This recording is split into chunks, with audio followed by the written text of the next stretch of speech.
মেয়েটা যদি শাশুড়ি হয় তখন তার বউ ভালো হয় না, ওই মেয়েটাই যদি বউ হয় তখন আর শাশুড়ি ভালো। উনি যদি ননদ হয় তখন দেখবেন ভাবি ভালো হয় না, সেই মেয়েটাই যদি ভাবি হয় তখন আর ননদ ভালো হবে। মেয়েটা যদি বাড়ির বড় বউ হয় তখন ছোটটা ভালো হয় না, আর উনি যদি ছোট হয় তখন বড়টা ভালো হয় না। তার মানে উনি যেটা হবে অপর পক্ষটা কোনোদিন তাদের ভালো হয় না, ভালো জোটে না। ম্যাক্সিমাম 90% মেয়েরা ভালো স্বামী পায়। কমন ডায়লগ, আমি হয়ে তোমার বাড়িতে ভাত খাচ্ছি, অন্য মানুষ হলে বহুত আগে। কি গো, কথা বলেন না কেন? এই চাপায়ের মায়েরা তো এরকম বলে না? হায় হায়, মেয়েরা যদি বাবার বাড়িতে যায় মায়ের গলা জড়িয়ে ধরে এই সেই কান্না শুরু করে দেয়, মা ও মা, তোমার জামাই মোটেও ভালো না, খালি মায়ের কথা মতন চলে, আমাকে দেখতে পারে না, গোলামের বেটা গোলাম। যদি মায়ের কথা মতন চলবি আমাকে কেন বিয়ে করে নিয়ে এসেছি? মায়ের কাছে বলে, মা আমাকে একটু কবিরাজের বাড়িতে নিয়ে চলো না, ও মা, মা আমাকে একটু হেকিমের বাড়িতে নিয়ে চলো না, আমাকে একটু হুজুরের কাছে নিয়ে চলো না, তেল পরা নিয়ে দাও না, একটু তাবিজ পরা নিয়ে দাও না, ও মা আমি আর থাকতে পারছি না, টিকতে পারছি না।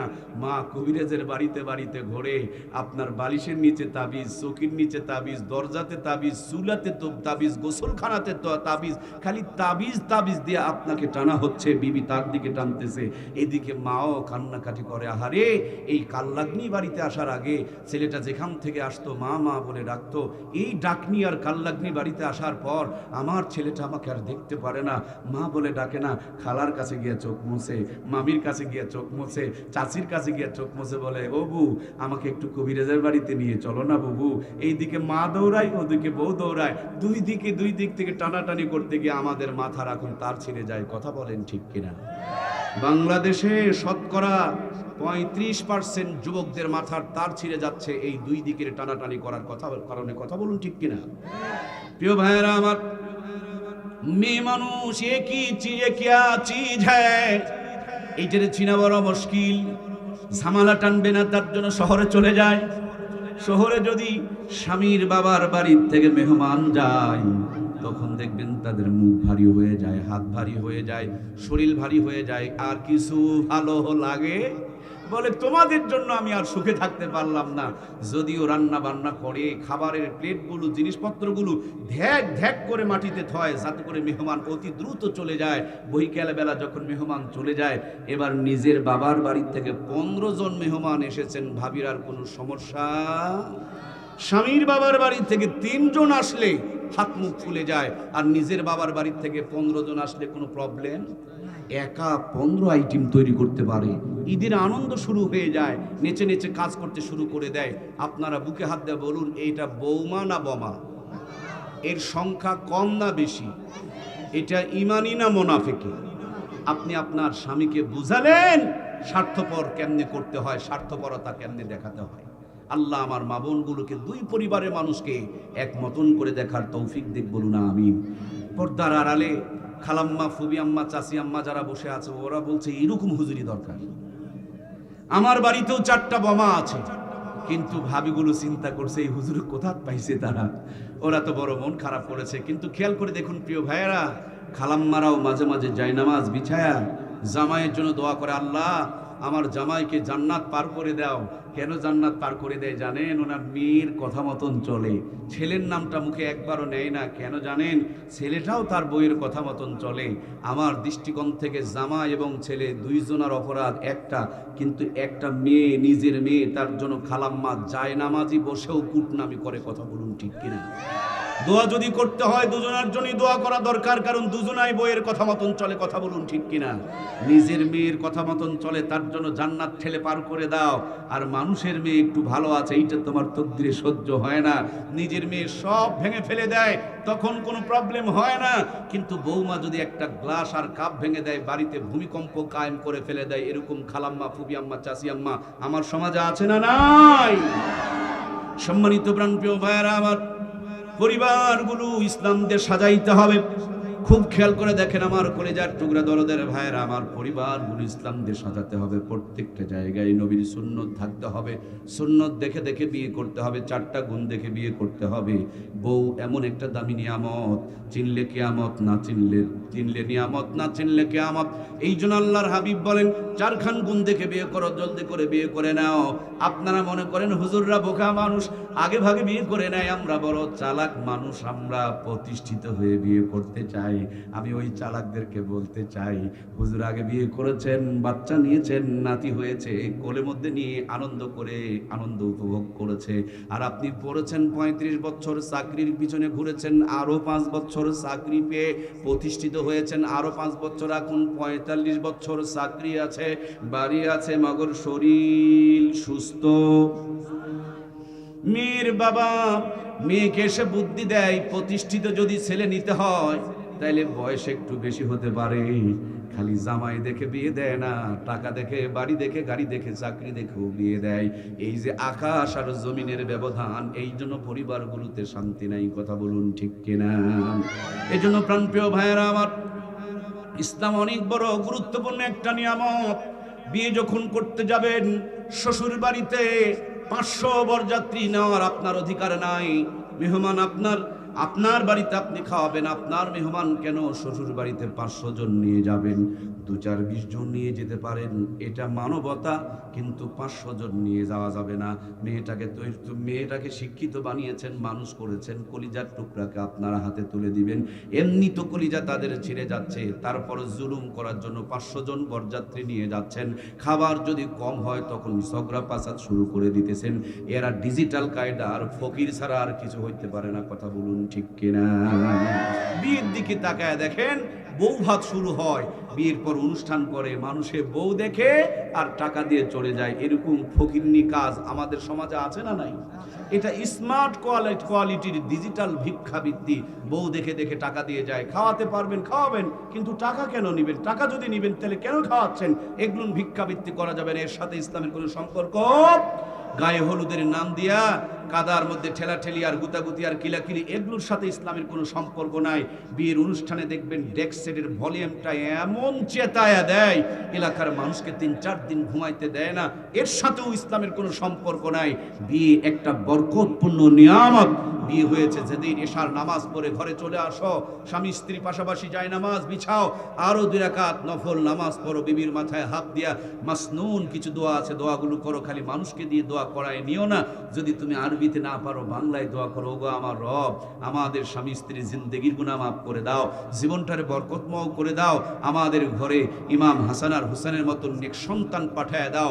স্বামী স্ত্রী যদি বাসর ঘরে ঢুকে এভাবে দোয়া করে, ওই ঘরটাকে জান্নাতের টুকরা বানিয়ে দিবেন কে? বন্ধুরা আমার, হালাল বিবির সঙ্গে আপনি মিলিত হতে যাবেন।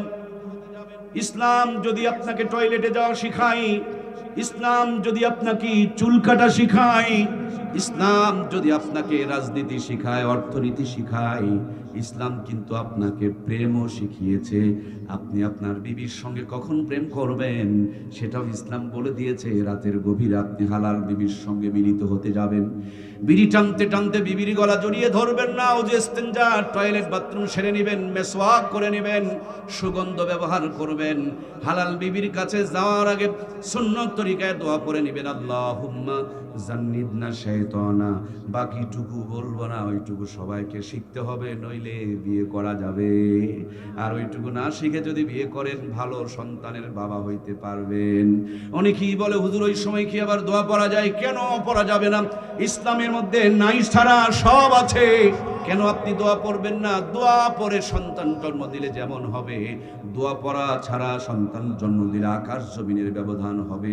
হালাল বিবির সঙ্গে যখন মিলিত হতে যাবেন, মোবাইলে ন্যাংটা ছবি দেখা যাবে না, ইস্তেগফার পড়বেন, নবীর সুন্নত তরিকায় আপনি হালাল বিবির সঙ্গে মিলিত হবেন। মিলামিশার শেষে বিছানায় কাত হয়ে শুধু পড়ে থাকলে হবে না, দ্রুত আপনাকে গোসল করে নিতে হবে। যদি জিজ্ঞেস করা হয় গোসলের ফরজ কয়টা, কখনো বলে 6টা, কখনো বলে 9টা, আবার যদি জিজ্ঞেস করেন গোসলের নিয়ত কি, অনেক সময় বলে নাওয়াইতুন গোসলা, সাবান দিয়ে কসলা, নাওয়াইতুন গোসলা বলে সাবান দিয়ে কসলা, কসলায় যদি গায়ের চামড়া তুলে ফেলে দেয়, আর গোসলের 3টা ফরজিয়ত যদি আদায় না হয়, দয়া করে বলুন তো দেখি আল্লাহ আর বান্দা বান্দি কি হালাল হতে পারবে?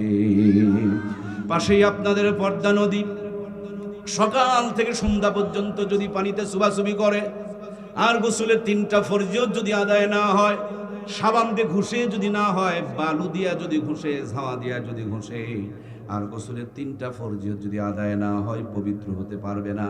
আগেকার নানি আর দাদিরা নাপাক গায়ে কোনো কাজে হাত দিত না, এই জন্য ঘরটাতে বরকত ভরা ছিল। আর এখনকার এমএ পাস বিএ পাস কিন্তু গোসলের ফরজ জানে না। হাজি সাহেব চা খেতে চেয়েছে, নাপাক গায়ে চা বানায়া দিতেছে, ঢক ঢক করে গিলতেছে, শান্তি নাই, রহমত নাই, বরকত নাই। আর আগেকার জামানায় নাপাক গায়ে কোনো কাজে তারা হাত দিত না, পাক আর পবিত্রতার মধ্যে বরকত রেখেছেন কে? সম্মানিত প্রাণপ্রিয় ভাইয়েরা আমার, হালাল বিবির সঙ্গে মিলিত হয়েছেন, বিবির পেটে সন্তান চলে এসেছে, জায়নামাজ কিনে দাও, তাসবিহ কিনে দাও, সুন্নতি বইগুলো কিনে দাও। শামাইলে তিরমিজি নামক আমার নবীর জীবন বৃত্তান্তর উপরে হাদিসের একটা বই আছে, ওই বইটা আপনি আপনার বিবিকে কিনে দেন।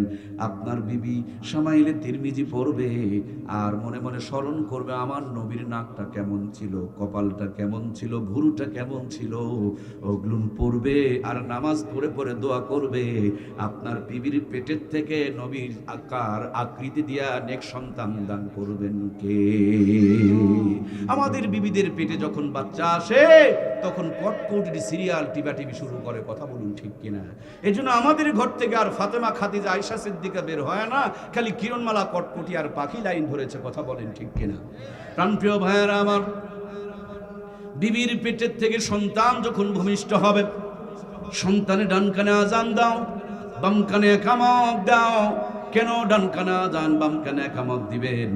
ডান কানে আজান বাম কানে একামত এই জন্য দিবেন, জন্মের পর ডান কানে আজান দিলে বাম কানে একামত দিলে এটা সুন্নতের 1 নম্বর ডোজ, প্রথম ডোজ। ডান কান আর বাম কান দিয়া শয়তানের দলবলার ধোঁকা দিতে পারবে। এই জন্য আল্লাহর নবী বলেছেন ডান কানে আজান বাম কানে একামত দাও। এখন বেশিরভাগ বাচ্চাগুলো হাসপাতালে নিয়ে সিজার করে বের করা হয়, এত ব্যস্ত থাকে আজান একামত দেওয়া যায় না। এই জন্য মুসলমানদের সন্তান ঘরের থেকে এখন নাস্তিকের মতন কথা বলে মুসলমানের ছেলে মেয়েরা, কথা বলুন ঠিক কিনা?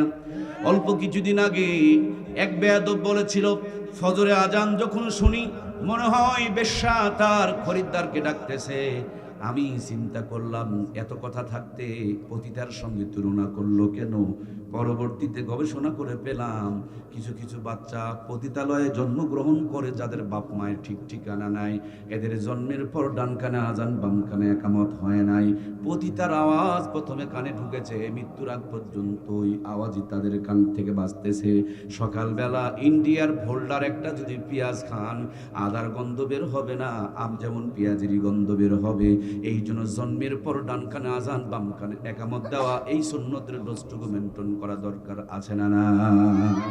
আরো একজন বেয়াদব বলল, আমার কাছে আজানের চাইতে কাওয়ার আওয়াজ ভালো লাগে। আমি চিন্তা করলাম এত সব থাকতে কাওয়ার সাথে তুলনা করলো কেন? পরবর্তীতে বুঝলাম কিছু কিছু বাচ্চা যাদের বাপ মার পরিচয় নেই, জন্মের পর প্যাকেটে ঢুকায়া, ব্যাগে ঢুকায়া ডাস্টবিনের কিনারে, শহরে যে ময়লা রাখার ডাস্টবিন আছে না, তার কিনারে ফেলে দিয়ে আসে। কিছু মানুষের বাচ্চা কাচ্চা নাই, সকালবেলা লেফট রাইট করতে যায়, গিয়ে দেখে বা পলিথিনের মধ্যে নড়াচড়া করতেছে, তুলে নিয়ে এসে পরিচয় দিয়ে বড় করে। এদের জন্মের পর ডান কানে আজান বাম কানে একামত হয় নাই, কাউয়ার আওয়াজ প্রথমে ঢুকেছে, এই জন্য কানে কিয়ামত পর্যন্ত ওটাই তাদের বাজতেছে, কথা বলুন ঠিক কিনা? এই জন্য প্রিয় ভাইয়ের আমার, জন্মের পর ডান কানে আজান বাম কানে একামত দাও। এই বাচ্চাটা যখন বড় হবে, নবীজির জামানায় সাহাবায়ে ইকরামদের বাচ্চা যখন ভূমিষ্ঠ হতো, আল্লাহর হাবিবের কাছে বাচ্চাগুলোকে তারা নিয়ে চলে যেত। রহমাতুল লিল আলামিন তার জান্নাতি জবান দিয়া আজওয়া খেজুরকে চাবায়া চাবায়া নরম করে বাচ্চাদের মুখের মধ্যে উঠায়া দিত। আজকে নবী নাই, নবীর উত্তরসূরি উলামা হযরত রয়েছেন, ইন্নাল উলামা ওয়ারাসাতুল আম্বিয়া, তাদের কাছে নিয়ে যান, যারা দুরূদ শরীফ পড়ে, কোরআনের তেলাওয়াত করে, সত্য কথা বলে, হালাল খায়। এরকম যদি কোনো আল্লাহ ওয়ালা দিয়া আপনি আপনার সন্তানের জবানটার উদ্বোধন করায় নিতে পারেন, জীবন চলে যাবে, আপনার সন্তানের মুখ থেকে নাস্তিকের মতন কোনোদিন কথা বের হবে না। সুবহানাল্লাহ বলে। বন্ধুরা আমার, এরপর বাচ্চাটা যখন বড় হবে, ডাক্তার, মাস্টার, ইঞ্জিনিয়ার বানানোর স্বপ্ন আপনার থাকতেই পারে, কিন্তু আগেই ডাক্তার বানাতে যেও না, আগে মাস্টার বানাতে যেও না, আগে ইঞ্জিনিয়ার বানাতে যেও না, আগে কোরআনের ফার্মায় ঢুকাইয়া ইমানদারটা বানায় নাও না। ও বন্ধু, ব্রিজ বানাতে আগে যাই না, আগে রাস্তা বানাতে যাই না, আগে বিল্ডিং বানাতে যাই না, আমরা কিন্তু আগে ইট বানাতে চাই। এই ইট কিন্তু মাটি দিয়া হয়, যেই মাটি রাস্তায় দিলে ধুলা হয়ে যায়, পানিতে দিলে কাদা হয়ে যায়, কিন্তু একটু মেহনত করে ইটের ফার্মায় ঢুকায়া রোদের মধ্যে শুকায়া লিমিটেড টেম্পারেচার মেনটেন করে যখন তাপ দেওয়া হয়, আগে ছিল মাটি, ভাটার থেকে বের করার পর হয়ে যায় খাঁটি, আগে পানি দিলে গলে যায়, ভাটার থেকে বের করার পর পানি পেলে আরো শক্ত হয়, আরো মজবুত হয়। এই মুসলমানের ঘরের সন্তানেরা জন্ম নিয়া সবাই মুসলমান হয় না। অনেকেই বলে আলেমদের চামড়া তুলে নিব আমরা, অনেকেই বলে হুজুরদের গালে গালে জুতা মারো তালে তালে। এই বাংলার জমিনে কোরআনের পাখি আল্লামা সাইদিকে রাজাকার বলেছে, ফাঁসি রায় শোনার পর মিষ্টি খেয়েছে, মামুনুল হকের কাবিন খুঁজেছে, কিন্তু সাকিব খানের কাবিন তারা খোঁজে নাই। ওর বাপ ভুল করলে চার দোকানে বলে না, মা ভুল করলে চার দোকানে বলে না, কোথাকার কোন ইমাম ভুল করেছে চার দোকান গরম করে ফেলায়, এরকম বেহায়া বেকুব আমার সমাজে আছে না নাই? মূল কথা, এদের শুরুটা আল্লাহর কোরআনের ফার্মা দিয়া হয় নাই। ও বন্ধু, কয়েকদিন আগে গাইবান্ধাতে ৭০ বছরের একজন বৃদ্ধাকে মাঠের মধ্যে নিয়ে যায় ধর্ষণ করেছে। রংপুরে একটা ৬ বছরের ছোট্ট মেয়েকে ধর্ষণ করেছে। দিনাজপুরের আর একটা ছোট্ট মেয়েকে ব্লেড দিয়ে কেটে চিরে তারপরে ধর্ষণ করেছে। কোন ধর্ষণ নির্যাতন লেগে আছে বগুড়ার আদমদিঘি থানায়, বাবা তার মেয়েকে ধর্ষণ করেছে। এরপর আমরা ১৭ বছর ধরে দেখলাম যেই পুলিশকে আমাদের টাকা দিয়ে আমরা লালন পালন করি, সেই পুলিশ জনগণের বুকের মধ্যে গুলি করে করে ঝাঁঝরা করে দিয়েছে। সেনাবাহিনী বড় আস্থার জায়গা, তারা আমার প্রিয় ভাইয়েরা, সেনাবাহিনী আস্থার জায়গা, ভরসার জায়গা, ভালোবাসার জায়গা।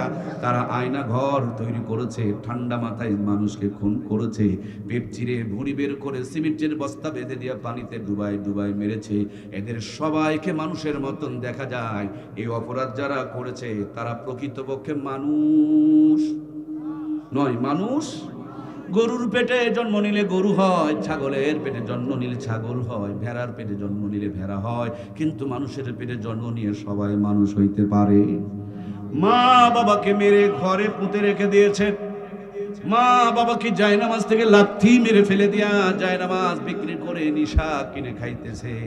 এদেরকে মানুষের মতন দেখা যায়, কিন্তু আসলে তারা মানুষের পেটে জন্ম নিলেও মানুষ হইতে পারে। মানুষকে বানিয়েছেন তিনি, এই কুরআনুল কারীম নামক সফটওয়্যারটা দান করেছেন তিনি বলে দিয়েছেন, ও মানুষ শোনো, তোমার সন্তান জন্ম নেওয়ার পর ইকরা বিসমি রাব্বিকাল্লাযী খলাক, এই কুরআনুল কারীমের জ্ঞানটুকু অর্জন করো, মেমোরিতে সেটিং করে দাও, কলিজাতে সেটিং করে দাও।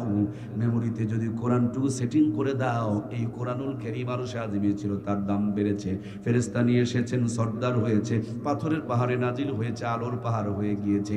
এই কুরআনুল কারীম একটি মুবারক মাসে নাজিল হয়েছে, 11 মাসের মধ্যে সেরা হয়ে গিয়েছে। এই কুরআনুল কারীম একটি দামি রাত্রে নাজিল হয়েছে, লাইলাতুল কদরি খায়রুম মিন আলফি শাহর, 1000 মাসের চেয়ে উত্তম হয়ে গিয়েছে। এই কাগজ যদি রাস্তায় পড়ে থাকে কেউ তুলে নিয়ে চুমু খায় না, কিন্তু এই কাগজে যদি ছোট্ট করে একটা বিসমিল্লাহ লেখা থাকে, কোন মুসলমানের সন্তান পা দিয়া যাইতে পারে না। কুরআনুল কারীমের ছোট্ট একটা আয়াত কাগজের যদি দাম বাড়ায়া দেয়, ছেলের দাম বাড়াতে চাও, মেয়ের দাম বাড়াতে চাও, নাতির দাম বাড়াতে চাও, বোনের দাম বাড়াতে চাও, ভাইয়ের দাম বাড়াতে চাও, এই দামি কুরআনুল কারীমটা সিনার মধ্যে ঢুকায়া দাও। কুরআনুল কারীমের বাড়ি হলো জান্নাতে, লৌহে মাহফুজে। এই কুরআনুল কারীমের সফটওয়্যার যদি থাকে, গাড়িটা জান্নাতের দিকেই চলবে। দুনিয়ার জীবন পাড়ি দিতে দিতে আল্লাহর জান্নাতের মেহমান হয়ে যাবে। সুবহানাল্লাহ। ভাইয়ের আমার, আপনাদের চাপায় নবাবগঞ্জে ট্রেন আছে না ভাই? বাস ট্রাক অনেক কিছু রাস্তা ভুল করে। আমরা এখানে আসতে গতবার এসেছিলাম, আজকেও আসতে রাস্তা ভুল হয়ে যাচ্ছিল। আমাদের শামীম ভাই আমাদেরকে সহযোগিতা করে নিয়ে এসেছেন, কিন্তু চাপাই থেকে ট্রেন রাস্তা ভুল করে আপনাদের মোনা কষা কি কোনোদিন এসেছিল? কারণ ট্রেনের লাইন কয়টা গো? দুইটা, একটা ডানে আর একটা বামে, ট্রেনের লাইনটা ট্রেনের উপরে সেটিং হয়ে থাকে। এটা রাস্তা ভুল হয় না, বাজে রাস্তা ভুল হয়, মোটরসাইকেলের রাস্তা ভুল হয়, ট্রেনের লাইনের রাস্তা ভুল হয়। তাই জান্নাতের রাস্তা বড় সহজ সোজা। ইহদিনাস সিরাতাল মুস্তাকিম। জীবনের শুরুতে ছেলেকে, মেয়েকে, ভাইকে, বোনকে, সবাইকে আল্লাহর কোরআনের রাস্তায় যদি তুলে দিতে পারো, ডাক্তারি, মাস্টারি, ইঞ্জিনিয়ারি, এমপিগিরি, মন্ত্রীগিরি, রাষ্ট্রবিধিগিরি করবে, 5 ওয়াক্ত নামাজ পড়বে, হালাল খাবে, কোনোদিন পথ হারাবে না। এই কোরআনের পথ ধরে ধরে ট্রেন যেমন তার পথ ধরে ধরে ঢাকা চলে যায়, এই কোরআনের পথ ধরে ধরে কোরআনওয়ালারা আল্লাহর জান্নাতে চলে যায়। সুবহানাল্লাহ। এই জন্য প্রাণপ্রিয় ভাইয়ারা আমার, কোরআন দিয়ে জীবন সাজাতে হবে। আমার এত কথা শোনার পর আপনি আপনার সন্তানকে মাদ্রাসায় পড়াতে চাইবেন না, আমি এটা জানি। কেন আপনি চাইবেন না? আপনি মনে মনে ভেবেছেন মাদ্রাসায় পড়লে মনে হয় সুখী হতে পারবে না। কিন্তু আমি ওভার চ্যালেঞ্জ করে আপনাকে বলছি, মাদ্রাসায় যদি পড়ে, জীবনে যদি কোরআনের ছোঁয়া লাগে, যেখানেই থাকুক না কেন তার জীবনটাকে সুখী জীবন বানিয়ে দিবেন কে? চাঁপাইনবাবগঞ্জ জেলা বাংলাদেশের একটা অন্যতম বিখ্যাত জেলা। এই পুরা চাঁপাইনবাবগঞ্জ থেকে 2টা মানুষ যদি আপনি আমাকে দিতে পারেন, আমি আপনাকে জান্নাত আর জাহান্নামের খেলা দেখায়া দিব।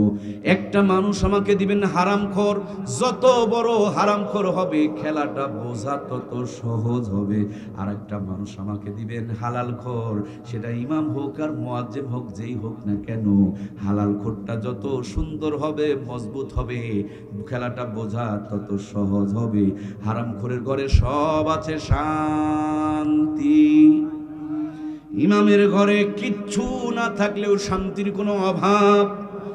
এই জন্য এক আল্লাহর বান্দাকে বলা হলো, বলো তো ভাই শান্তি কোন জায়গায়? আল্লাহর বান্দা বলে, আমার জানা মতে শান্তি হলো পায়খানায়, বাথরুমে, টয়লেটে। জিজ্ঞেস করা হলো, বোকারে বাথরুমে আবার শান্তি কেমন করে ঢুকলো? উনি বলেন, আমি হলাম পেট রোগা, যেদিন আমার বাথরুম ক্লিয়ার হয় না সেদিন দুনিয়ার কিছু ভালো। এই জন্য পেট ঠিক তো জগৎ ঠিক। আরেকজনকে বলা হলো, বলো তো শান্তি কোন জায়গায়? সে বলে, সব শান্তি হলো ঘুমের ভিতরে। আমরাও যেমন দুর্বল হয়ে যাচ্ছি ঘুমের অভাবে, বর্তমানে যুব সমাজ পঙ্গু হয়ে যাচ্ছে মোবাইল টিপতে টিপতে ঘুমের অভাবে। এই জন্য তিনি বলেছেন, ঘুম ঠিক তো জবক ঠিক। ঘুম না ভালো হলে শরীর থরথর করে কাঁপে, নানান সমস্যা তৈরি হয়। আরেকজনকে বলা হলো, বলো তো কোন জায়গায়? সে বলে, সব শান্তি হলো বাড়িয়ালির ভিতরে, বেগমের ভিতরে, স্ত্রীর ভিতরে। আর আমি ছোট্ট মানুষ বলি, টয়লেটেও শান্তি নাই, ঘুমেও শান্তি নাই, বিবির ভিতরেও শান্তি নাই যদি কোথাও ইসলাম না থাকে। আর ঘুমেও শান্তি আছে, টয়লেটেও শান্তি আছে, বিবিতেও শান্তি আছে, সব জায়গাতে যদি ইসলাম থাকে, ঠিক কিনা? ইসলাম হলো চিরদিনের শান্তি সুখের ঠিকানা, ইসলাম ছাড়া অন্য সবই জাহান্নামের ঠিকানা। ছুটে আয় দেশবাসীরা শান্তি পিয়াসী যারা, ছুটে আয় দেশবাসীরা শান্তি পিয়াসী যারা, দিনের পথে জীবন দিলে বিধায় কিছু যাবে না, ইসলাম ছাড়া অন্য সবই জাহান্নামের নিশানা। জোরে বলুন মারহাবা। কোন একদিন এ দেশের আকাশে কালেমার পতাকা দুলবে, সেদিন সবাই খোদাই বিধান পেয়ে দুঃখ বেদনা ভুলবে, একাকিনী রমণী নির্জন পথে যাবে, কোনো জন কটু কথা কবে না, কোনো জন কোনোখানে সম্পদের মহে খুন আর রাহাজানি হবে না। সেদিন তো আর নই বেশি দূরে, আর কিছু পথ গেলে মিলবে, সেদিন সবাই খোদাই বিধান পেয়ে দুঃখ বেদনা ভুলবে। জোরে বলুন আমিন। এই দুনিয়াতে এখনো পর্যন্ত আপনি আমি আসি নাই, আপনার আমার কোনো নাম ছিল না, নিশানা ছিল না, পরিচয় ছিল না। সামান্য একটা পানির ফোঁটা বাবার উরুসের মধ্যে বিরাজমান। বাবার উরুস থেকেই পানির ফোঁটাটা মার রহিমে ট্রান্সফার হয়ে গিয়েছে। মাও বুঝতে পারে নাই, বাবাও ভাবতে পারে নাই, কিন্তু রব আপনারে আমারে বলে নাই, মায়ের পেটে ওই পানির ফোঁটাটারে নিয়া সর্বপ্রথম রক্তপিণ্ড বানালেন, এরপরে গোস্তপিণ্ড বানালেন, এরপর স্ট্রাকচার তৈরি করলেন। এর জন্য এরপর বড় হতে হবে, বাড়তে হবে, তার জন্য মায়ের নারীর সাথে একটা সংযোগ করে দিলেন, কানেক্টেড করে দিলেন। এরপর মায়ের নারীর সাথে খাবারের ব্যবস্থা করে দিয়া মায়ের পেটে 10 মাস 10 দিন ধরে সর্বপ্রথম যিনি লালন পালন করেছেন তিনি আপনার আমার কে? আমার ছোট বাচ্চাটার বয়স 1 বছর প্রায় হয়ে এসেছে। অনেক কষ্টে থাকি, কিন্তু যখন ঝাপটিয়ে ধরে বাবা বাবা বলে ডাকে, আমার মনে হয় সব কষ্টগুলো এক ডাক শুনলেই সব ফিনিশ হয়ে যায়, সবগুলো মুছে যায়, সবগুলো ভিতর থেকে হারিয়ে যায়। আল্লাহর হাবিব সাল্লাল্লাহু আলাইহি ওয়াসাল্লাম বলেছেন, একজন সন্তানকে তার বাবা যেই পরিমাণ ভালোবাসে, রব তার বান্দাকে নিম্ন হলেও 70,000 গুণ তার চাইতে বেশি ভালোবাসে। সুবহানাল্লাহ। প্রাণপ্রিয় ভাইয়েরা আমার, ঢুকেছিলাম সংকীর্ণ প্রসবের রাস্তা দিয়া, বের হব কেমনে? মায়ের ভাবনা নাই, বাবার চিন্তা নাই, কিন্তু রব আপনাকে আমাকে বলে নাই, আমার আপনার রব কুরআনুল কারীমের মধ্যে বলেছেন, সুম্মা সাবিলা ইয়াসসারা, মায়ের ছোট্ট প্রসবের রাস্তাকে প্রশস্ত করে দিয়া এই দুনিয়াতে আসার জন্য ব্যবস্থা করেছেন তিনি কে? একবার কি ভেবে দেখেছেন? সামান্য প্রসবের রাস্তা আমার আসার সময় হয়েছে, আল্লাহ প্রশস্ত করে দিয়েছেন। আমি দুনিয়াতে আসার পর এই পৃথিবীর মানুষগুলো আমার খাবার লাইনটা যখন কেটে দিচ্ছে, ডিসকানেক্ট করে দিচ্ছে, বিচ্ছিন্ন করে দিচ্ছে, এই ডিসকানেক্ট করে দেওয়ার আগে আমার জন্য মায়ের বুকে ডবল লাইনের খাবারের ব্যবস্থা করেছেন কে? বন্ধুরা আমার, গতকালকে আমাদের দিনাজপুরে মাহফিল ছিল, আগামীকাল ময়মনসিংহের জামালপুর, আজকে আপনাদের চাপাই। লম্বা জার্নি, বিভিন্ন জায়গার বিভিন্ন আবহাওয়া, বিভিন্ন পানি। বড় মানুষ হয়ে গিয়েছি, তারপর ঠান্ডা লাগে, নিউমোনিয়া লাগে, গলা চেপে যায়। এই বাচ্চাটা কেবল দুনিয়াতে এসেছেন, বাচ্চাটা ঠান্ডা গরমের পার্থক্য করতে পারবে না। যদি ঠান্ডা হয় বলতে পারবে না মাগো খাবারগুলো ঠান্ডা হয়ে গেছে। আবার যদি গরম হয় বলতে পারবে না আম্মা খাবারগুলো বেশি গরম হয়ে গিয়েছে। যদি বেশি করে বের হয়ে আসে ঢোক গিলতে পারবে না, মারা যাবে। আবার যদি কম করে বের হয় পেট না ভরলেও বলতে পারবে না। আমার রবের সেটিংটা কত সুন্দর! ভিটামিন দিলেন, ক্যালসিয়াম দিলেন, মিনারেল দিলেন, আয়রন দিলেন, জিঙ্ক দিলেন। একজন মানুষের বেড়ে ওঠার জন্য, গড়ে ওঠার জন্য যতগুলো উপাদানের দরকার সবগুলো মায়ের দুধের মধ্যে দান করে দিলেন। বেশি করে যেন বের না হয় তার জন্য অসংখ্য ছিদ্র দিয়ে দিলেন। আবার যেন কম না হয় তারও বন্দোবস্ত করে দিলেন। গরম হলে মুখ পুড়ে যাবে সেটা যেন না হয় তার ব্যবস্থা করলেন। ঠান্ডা হলে নিউমোনিয়া হবে সেটারও বন্দোবস্ত করে দিলেন। 2 থেকে 2.5 বছর ধরে মায়ের বুকের দুধ পান করায়া আপনাকে আমাকে যিনি লালন পালন করেছেন তিনি কে? পৃথিবীতে আসার পর 2-2.5 বছর পর আর দুধ খেয়ে চাহিদা পূরণ হবে না। শক্ত কিছু চাবানোর দরকার, খাওয়ার দরকার। দরখাস্ত লিখে কারো কাছে নিয়ে দৌড়াইতে হয় নাই, সুপারিশ করতে হয় নাই, ঘুষ দিতে হয় নাই। এখন একটু দাঁতের দরকার। আমার রব ছোট ছোট দাঁতগুলো উঠিয়ে দিয়েছেন।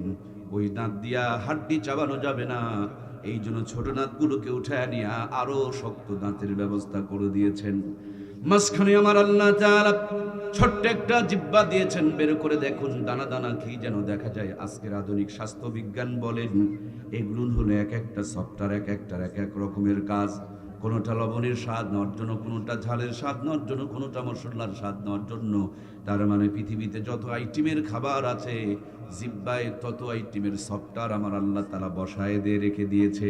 12টা আইটেম মিক্সার করে খাবার যখন মুখে দেবেন জিহ্বায় ঠেকা মাত্র এক খাবার থেকে 12 রকমের স্বাদ নেওয়ার ব্যবস্থা করেছেন তিনি কে? আমার বন্ধুরা, মুখটার সামনে নাক যদি হইতো পিছনে, খাবার খাওয়ার আগে নাকের মধ্যে সময় নেওয়া লাগতো। রিপোর্ট আসতে যদি 2 মিনিট দেরি হতো খাবার হাতে নিয়ে কিন্তু 2 মিনিট অপেক্ষায় করা লাগতো। এমন জায়গায় নাক দিয়ে দিলেন মুখে দেওয়ার আগে নাকে গন্ধ চলে যায়, সেকেন্ডের ভিতরে মেমোরিতে রিপোর্ট হাজির হয়ে যায়। মুহূর্তের মধ্যে রিপোর্টটা আবার হাতের কাছে ট্রান্সফার হয়ে যায়। হাত খাবার কেবল তুলতেছে, এই খাবারের মুহূর্তের মধ্যে সব তথ্য রেডি হয়ে গেছে। ভালো থাকলে মুখের মধ্যে দেয়, খারাপ থাকলে আবার ডাস্টবিনের মধ্যে ফেলে দেয়। এত সুন্দর করে যিনি লালন পালন করেন, ওই মালিকের কুদরতি কদমে দিনরাত 24 ঘন্টায় 5টা বার সেজদা দেওয়ার দরকার আছে না? না, এখানে আমার প্রিয় ভাইরা যারা বসা, সবার শরীরে পোশাক আছে না ভাই? আমরা যে পোশাকগুলো কিনেছি, আমরা যার থেকে কিনেছি তাকে কি টাকা দেই নাই? অনেকেই পোশাক বানিয়ে নিয়েছি। যিনি আমাদেরকে পোশাক বানিয়ে দিয়েছেন দর্জি খলিফা, খলিফার বিল কি আমাদের পরিশোধ করা আছে না নাই? যদি পরিশোধ না করেন তাহলে মনে হয় আমি দর্জির সাথে বেঈমানি করলাম, প্রতারণা করলাম, ধোঁকা দিলাম। বেচারি কষ্ট করে আমাকে পোশাক বানিয়ে দিল, আমি তাকে তার মজুরিটা দিতে পারলাম না।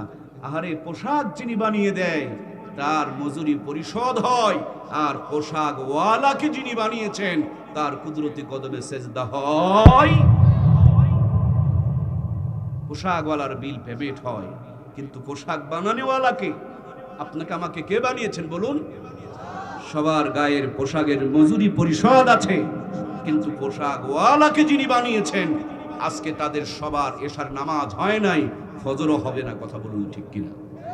প্রাণপ্রিয় ভাইয়েরা আমার, আল্লাহ তাআলা নাকটারে লম্বা করে দিলেন। চোখ যদি নাকের মতো লম্বা হতো, ধাক্কা লেগে পানিগুলো বের হয়ে গেলে আপনি আমি অন্ধ হয়ে যেতাম, কানা হয়ে যেতাম। চোখটা বড় দামি, আল্লাহ তাআলা ভিতরে দিয়ে দিলেন, সাইড দিয়ে শক্ত কভার দিয়ে দিলেন, উপরে আবার শাটার দিয়ে দিলেন। গাড়ি টানতেছেন, গাছের একটা ডাল ভেঙে পড়েছে, মুহূর্তের মধ্যে শাটার বন্ধ হয়ে গিয়েছে। গাড়ি কিন্তু 80 স্পিডে চলছে। আজকে যখন আমরা আসতেছিলাম, হঠাৎ তাকিয়ে দেখি সামনে একটা, ওই যে আপনার মেসি গাড়িগুলো আছে, আলো নাই, খুব দ্রুত গতিতে ছুটে চলে আসতেছে। আমরা ভাবলাম আর মনে হয় কন্ট্রোল করা যাবে না, চোখটা বন্ধ করলাম, আবার মুহূর্তের মধ্যে চোখটা খুলে ফেললাম। আমার আল্লাহ তাআলা কত সুন্দর সেটিং দিয়েছেন, সেকেন্ডের মধ্যে বন্ধ হয়ে যায়, সেকেন্ডের ভিতরে আবার চোখের পর্দা খুলে যায়। এই চোখটা আপনাকে আমাকে যিনি দিয়েছেন, ওই মালিকের চোখটা দিয়া মালিকের কালামুল্লাহ একটু দেখে দেখে তেলাওয়াত করার দরকার আছে না? না, পাবনাতে গিয়ে দেখবেন কত সুন্দর মানুষ রে ভাই, আপনার আমার চাইতে কত সুন্দর দেখতে, কোটিপতির সন্তান, কত টাকা পয়সা, কত ক্ষমতা, কত শিক্ষা, কত যোগ্যতা সব আছে। মাথার একটা তার ছিঁড়ে গিয়েছে, মাথার একটা সংযোগ ডিসকানেক্ট হয়ে গিয়েছে। লোকটা পাগল, আপন পর চিনে না, ভালো মন্দ বোঝে না। এই শীতের দিনে ভিজা কাপড় পরে, কাপড় চোপড়ে পায়খানা করে, পলিথিন কুড়ায়া রাস্তার কিনারে দাঁড়িয়ে থাকে। আমার কলিজার টুকরা চাপায়ের ভাইয়েরা, সব দেওয়ার পর আমার মালিক যদি মাথার ওই তারটুকু আপনার আমার কেটে দিতেন, ছিঁড়ে দিতেন, ডিসকানেক্ট করে দিতেন, এই চাপায়ের শিবগঞ্জের কোনো এলাকায় আপনি আমিও পাগলের মতন দাঁড়ায় থাকতাম। যে আল্লাহ পাগল বানায় নাই, সে আল্লাহর দেওয়া মাথাটা আল্লাহর কুদরতি কদমে 5টা বার লাগানোর দরকার আছে না নাই? কারা কারা মনছেন বলতেছেন যে লাগানোর দরকার আছে, তারা তারা আল্লাহকে 2টা হাত তুলে দেখায় লিল্লাহে তাকবীর।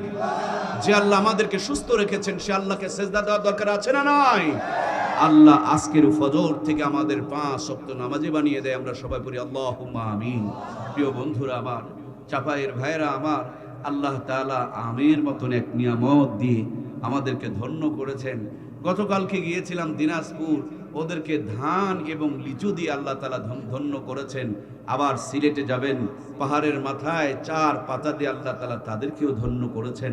দক্ষিণ অঞ্চলে যাবেন, পানির ভিতরের মাছ দিয়ে আমার আল্লাহ তাআলা ধন্য করেছেন। কত যে নিয়ামত আমার আল্লাহ দিয়েছেন, যে জিনিসগুলো ছাড়া আমরা বাঁচবো না, থাকতে পারবো না, সব জিনিসগুলোকে আল্লাহ তাআলা ফ্রি করে দিয়েছেন। সুবহানাল্লাহ। অক্সিজেন ছাড়া বাঁচবো না, আল্লাহ তাআলা ফ্রি করে দিলেন। পানি ছাড়া বাঁচবো না, আল্লাহ তাআলা ফ্রি করে দিলেন। আহারে, একই জমিনে আম গাছ লাগিয়েছেন, আমের স্বাদ এক মতন, কাঁঠালেরটা আর এক মতন, লিচুরটা আর এক মতন। লিচু গাছের কন্যারে নারিকেল গাছ, তার মধ্যে স্বাদ আর মজা আর এক মতন। নারিকেল গাছের কন্যারে এই শীতের দিনে খেজুরের গাছ কার ইঙ্গিত পেয়ে গলা কেটে আপনাকে আমাকে রসপান করাইতেছেন। ওই খেজুর গাছের পাশেই খুব খেয়াল করে দেখবেন, যেখানে খেজুরের রস পড়ে সেখানে একটা মরিচের গাছ, ঝালের গাছ লাগাবেন। মিষ্টি রস পড়ে অথচ সেখান থেকে ঝাল পয়দা হয়। ঝাল গাছের গোড়াতে আর একটা নিম গাছ লাগাবেন, এক জমিন থেকে রস নেয়, একটা ঝাল হয় আর একটা তিতো হয়, আবার যেটা আপনার তিতল গাছ সেটা আবার টক হয়ে যায়। সাথেই যদি কুশারের গাছ, আখের গাছ লাগান, গিরায় গিরায় আল্লাহ তাআলা কুদরতের রস পয়দা করে রেখে দেয়। এতগুলো নিয়ামত দিয়ে যিনি লালন পালন করেন, ওই আল্লাহর নিয়ামত খেয়ে আল্লাহর কৃতজ্ঞতার শুকরিয়া আদায় করার দরকার আছে না না? একটা মানুষের মেমোরি যদি ভালো থাকে, সুস্থ থাকে, সে অটোমেটিকলি আমার আল্লাহর প্রেমে পড়ে যাবে। সুবহানাল্লাহ। আল্লাহর প্রেমে যদি আপনি পড়তে চান, আল্লাহকে যদি ভালোবাসতে চান, আমার আল্লাহ তাআলা আজ থেকে ১৫০০ বছর পূর্বে তার প্রিয় বন্ধুর মাধ্যমে আমাদেরকে আল্লাহর সঙ্গে প্রেম করা শিখিয়েছেন। সুবহানাল্লাহ। আল্লাহ তাআলা বলেছেন, কুল ইন কুনতুম তুহিব্বুনাল্লাহ, ওগো নবী, দুনিয়ার মানুষগুলোকে বলে দাও, তারা যদি আমি আল্লাহকে ভালোবাসতে চায়, ফাত্তাবিউনি, আপনার যেন ইত্তেবা করে। আল্লাহ বলেন ইউহিব্বুকুমুল্লাহ, তাহলে আমি আল্লাহ ভালোবাসা দিয়া জিন্দেগির গুনাহগুলোকে মাফ করে দেব। সুবহানাল্লাহ। এই যে উপরে একটা বাল্ব আছে না ভাই, নিচে এটার একটা সুইচ আছে, সুইচে চাপ দিবেন, আলোটা জ্বলবে অথবা অফ হয়ে যাবে। রব আমার আরশে আজিমে সুইচ দিয়েছেন জমিনে মুহাম্মদ রাসূলুল্লাহ সাল্লাল্লাহু আলাইহি ওয়াসাল্লামকে। মুহাম্মদ রাসূলুল্লাহকে ভালোবাসলে আল্লাহ ভালোবাসা দিয়া জিন্দেগির গুনাহ মাফ করে দিবে। সুবহানাল্লাহ। তাহলে আল্লাহকে ভালোবাসতে হলে নবীজির ভালোবাসার বিকল্প নাই। নবীজিকে কেমনে ভালোবাসবেন? আজ থেকে ১৫০০ বছর পূর্বে আল্লাহর হাবিব বলে গিয়েছেন, মান আহাব্বা সুন্নতি ফাকাদ আহাব্বানি ওয়া মান আহাব্বানি কানা মাই ফিল জান্নাহ। যেই ব্যক্তি আমার সুন্নতকে মহব্বত করলো, সে যেন আমাকে মহব্বত করলো, আর যে আমাকে মহব্বত করলো, আল্লাহর হাবিব বলেন, আমার সঙ্গে জান্নাতে প্রবেশ করবে। আমরা যখন এখানে আসছিলাম, আপনারা আমাদেরকে রিসিভ করার জন্য অপেক্ষায় ছিলেন, বারবার আমাদের খোঁজ খবর রাখতেছিলেন। আপনাদের মেহমান ভাইজান, আপনাকে রিসিভ করে জান্নাতে নেওয়ার জন্য একজন অপেক্ষায় আছে। একদিন, 2 দিন, 1 মাস, 2 মাস, 1 বছর, 2 বছর, 100, 200, 500, 1000 বছর নয়, 1500 বছর ধরে মদিনা রওজায় অপেক্ষায় রয়েছেন। উম্মত, সুন্নতগুলোকে জিন্দা করো, আমি নবী সাথে করে নিয়ে জান্নাত উদ্বোধন করব। জোরে বলুন সুবহানাল্লাহ। এই জন্য আজকের যে আলোচনাটা, একটা কথা বাড়িতে নিয়ে যাবেন। ওয়াজ শুনলেন সব থুয়ে যাবেন না ভাই, মাত্র একটা কথা বাড়িতে নিয়ে যাবেন। স্লোগানটা আমরা একটু শিখে নেই। নবীর মতে মত, তাকে বলে নবীর উম্মত। আওয়ামী লীগের মতে মত, এটা আওয়ামী লীগ। বিএনপির মতে মত, এটা হলো বিএনপি। আর নবীর মতে মত, এটা নবীর, বলুন না গো, নবীর উম্মত। নবীর মতে মত, এটা নবীর। আমার সঙ্গে একটু বলা লাগবে প্রিয় ভাইয়েরা, এটা নিয়ে যেতে হবে বাড়িতে। কবরেও যদি নিয়ে যেতে পারেন, ইনশাআল্লাহ কবরে নিয়ে গেলেও কবরে নাজাত পেয়ে যাবেন। এটা যদি কবরে নিয়ে যেতে পারেন, এটা আপনার আমার জন্য নাজাতের জড়িয়া হয়ে যাবে। তাহলে আমরা কথাটা, স্লোগানটা আমরা একটু মুখস্থ করে নেই। নবীর মতে মত, তাকেই বলে নবীর। নবীর মতে মত, তাকে বলে নবীর। আমরা কি নবীর খাঁটি উম্মত হতে চাই? তাহলে জীবনের প্রত্যেকটা ক্ষেত্রে আমার নবীর সুন্নতগুলোকে মানার দরকার আছে না নাই? আপনাদের মনা কষা বাজারে কাপড়ের দোকান কি আছে? আগামীকাল কাপড়ের দোকানে গিয়ে বলবেন, ভাইয়া আমাকে 2 গজ কাপড় দেন। দেখবেন একটা লাঠি বের করবে, আপনি দৌড় দিয়েন না, লাঠি আপনাকে মারার জন্য নয়, লাঠিটা বের করবে কাপড় মাপার জন্য। কথা কি আমার বোঝা যাচ্ছে ভাই? ফিতা দিয়ে মাঝে মাঝে মাপতে গেলে এলোমেলো হয়ে যায়, মাপটা অ্যাকুরেট হয় না। তার জন্য একটা মাপকাঠি তারা বানায় রাখছে, দেখেন নাই? ওই মাপকাঠি দিয়ে আপনাকে মেপে মেপে দেয়। যদি কিনছেন 1 গজ, দেয় 2 গজ, বলুন তো বেশি দিলে কি তার দোকান চলবে? আর যদি কম দেয়, ওই চোরের কাছেও যাওয়া যাবে না। জীবনের প্রত্যেকটা আমল কবুল হওয়ার জন্য শর্ত হলো, আমলগুলো যেন নবীর সুন্নতের মাপকাঠি অনুযায়ী হয়। নবীর সুন্নতের মাপকাঠি অনুযায়ী যদি আমলগুলো হয়ে যায়, আল্লাহ নবী বলেছেন, ফিতনার জামানায় যখন উম্মত সুন্নত থেকে দূরে চলে যাবে, তখন কেউ যদি একটা মরা সুন্নত জিন্দা করে, এক একটা সুন্নতের বিনিময় 100 শহীদের সওয়াব আমলনামায় দান করে দিবেন কে? মরিচের দাম 1200 টাকা কেজি লেগে গিয়েছিল। কেন জানেন? মরিচের আমদানি কমে গেছে, দামটা বেড়ে গিয়েছে। এই ফিতনার জামানায় সুন্নত থেকে যখন উম্মত দূরে সরে চলে গেছে, সুন্নতের মর্যাদা বেড়ে গেছে। একটা সুন্নত আদায় করলে আল্লাহ 100 শহীদের সওয়াব আমলনামায় দান করবেন। সুবহানাল্লাহ। জীবনের প্রত্যেকটা ক্ষেত্রে, জন্ম থেকে মৃত্যু পর্যন্ত, রান্নাঘর থেকে সংসদ পর্যন্ত, পায়ের তালু থেকে নিয়ে মাথার চুলের আগা পর্যন্ত প্রত্যেকটা জায়গায় নবীজির সুন্নত আছে না নাই? সুন্নত তরিকায় যদি চলতে পারে, এটাই নবীর খাঁটি উম্মত তারে বলে। সুন্নতের সাথে যদি মিল না থাকে, সে যত নিজেকে নবীর উম্মত দাবি করে, এটা পুরোপুরি নবীর উম্মত হতে পারবে। এক লোক আওয়ামী লীগ দাবি করে আর গাড়ির সামনে ধানের শীষের পতাকা ঝোলে, বলুন তো দেখি লোকটা কি ভালো না ধোঁকাবাজ? আর একটা লোক বিএনপি দাবি করে কিন্তু গাড়ির সামনে নৌকা ঝোলে, বলেন তো এটা ভালো না ধোঁকাবাজ? কিন্তু এই মুসলমান নবীর উম্মত দাবি করে কুকুরের মতন দাঁড়িয়ে প্রসাব করে। এই মুসলমান নিজেকে নবীর উম্মত দাবি করে, বউ বাচ্চাকে কিরণমালা কটকটি আর পাখি পরায়, কথা বলুন ঠিক কিনা? এই মুসলমান এশার আজান যখন হয়, যায় নামাজে খুঁজে পাওয়া যায় না, এরা রিমোট টিপে আর হিন্দুরা মন্দির থেকে উলু উলু ধ্বনি দেয়, আমাদের ঘর থেকে সাপ্লাই হয়, আর আমরা ধোঁকাবাজ মুসলমান হয়েছি, কথা বলুন ঠিক কিনা? এজন্য প্রাণপ্রিয় ভাইয়েরা আমার, নবীর মতে মত তাকেই বলে নবীর উম্মত। আমার নবী মরজে মৌতে মুবতালা, জিবরিল আমিন এসে বলেন, নবী গো, আপনার বিদায়ের পর আপনার দেহ মোবারককে আল্লাহ তাআলা আরশে আজিমের কাছে রাখতে চাই, এই ব্যাপারে আপনার মতামত কি? আল্লাহর হাবিব বলেন, যেমনটি ভাবে আমরা ভাতের প্লেট নিয়ে যখন সামনে বসি, সব ভাতগুলো আমাদের সামনেই থাকে, কোনোটাকে দূরে আর কাছে মনে হয় না। আমার আল্লাহ বলে, ওগো জিবরাইল, আমার আল্লাহর কাছে দূর আর কাছে কিছু নাই, কিন্তু আমি আমার উম্মতকে ছেড়ে আমার রবের আরশে আজিমের কাছে যেতে চাই না। আমার রবকে বলে দিও, আমি আমার উম্মতের সঙ্গে মদিনা রওজায় থাকবো, কিয়ামতের দিন উম্মতকে সাথে করে নিয়ে আল্লাহর জান্নাত উদ্বোধন করব। আমাদের যখন টাকা পয়সা বেড়ে যায়, তখন আমরা মনাকষা থাকতে চাই না, চাপায় চলে যায়। আরো যখন বেড়ে যায় তখন রাজশাহী যায়, আরো যখন বেড়ে যায় তখন ঢাকা যায়, আরো যখন বেড়ে যায় তখন বিদেশ চলে যায়। কিন্তু আমার নবীর অফার এসেছিল আরশে আজিম থেকে, কিন্তু নবীজি আপনাকে আমাকে নিয়ে জান্নাত উদ্বোধন করবেন তার জন্য যায় নাই। তার মানে নবীজি মদিনা রওজা থেকে দুইখানা হাতছানি দিয়ে আপনাকে আমাকে ডাকতেছে, উম্মত সুন্নত গুলোকে জিন্দা করো, আমি নবী তোমাদেরকে সাথে করে নিয়ে জান্নাত উদ্বোধন করবো। সুবহানাল্লাহ। এজন্য প্রিয় ভাইয়েরা আমার, জীবনের প্রত্যেকটা ক্ষেত্রে নবীর সুন্নত গুলোকে ফলো করতে হবে। বিশেষ করে আমার যুব সমাজ ধ্বংস হয়ে যাচ্ছে। আহারে, যুবকদের করুণ এক দুরবস্থা, চতুর্দিক থেকে ষড়যন্ত্র এবং চক্রান্ত চলছে। আজকের যুব সমাজ বিয়ে করতে চায় না, অথচ আল্লাহর নবীর হাদিস হলো, তিনটা কাজে দেরি করিও না, তার একটা কাজ হলো, ছেলে আর মেয়ের যখন বয়স হয়ে যাবে জলদি করে বিয়ে দিয়ে দাও। বিয়ের মধ্যে খায়ের এবং বরকত রেখে দিয়েছেন কে? আল্লাহ তাআলা আব্বাজান আদমকে জান্নাত দান করলেন, সব আছে, শুধু জান্নাতের মধ্যে বউ নাই, বিবি নাই, আম্মাজান হাওয়া নাই। এই জন্য বরাব্বা আদমের কাছে জান্নাত ভালো লাগতেছিল না, ভালো লাগানোর জন্য বড় মা হাওয়াকে বানালেন কে? আজ আমার দেশের যুবকেরা কেমনে বউ ছাড়া ভালো থাকে? নেগেটিভ আর পজিটিভ, লাল তার আর কালো তার, এদিকে নেগেটিভ আর ওদিকে যদি পজিটিভ থাকে। আমার প্রিয় ভাইরা, কারেন্ট আছে, বাল্ব আছে, কিন্তু সংযোগ দেওয়া নাই, বলুন তো আলো কি জ্বলবে? প্রিয় ভাই, আলো জ্বলবে না। সেম কায়দায় ও পুরুষ আর মহিলা, আমার কলিজার টুকরা প্রাণ প্রিয় ভাইয়েরা, সময় যখন হয়ে যাবে, আল্লাহ নবী বলে দ্রুত সংযোগ দিয়ে দাও। এই সংযোগের মাধ্যম দিয়ে আল্লাহ দুনিয়ার পরিবেশকে বজায় রেখেছেন।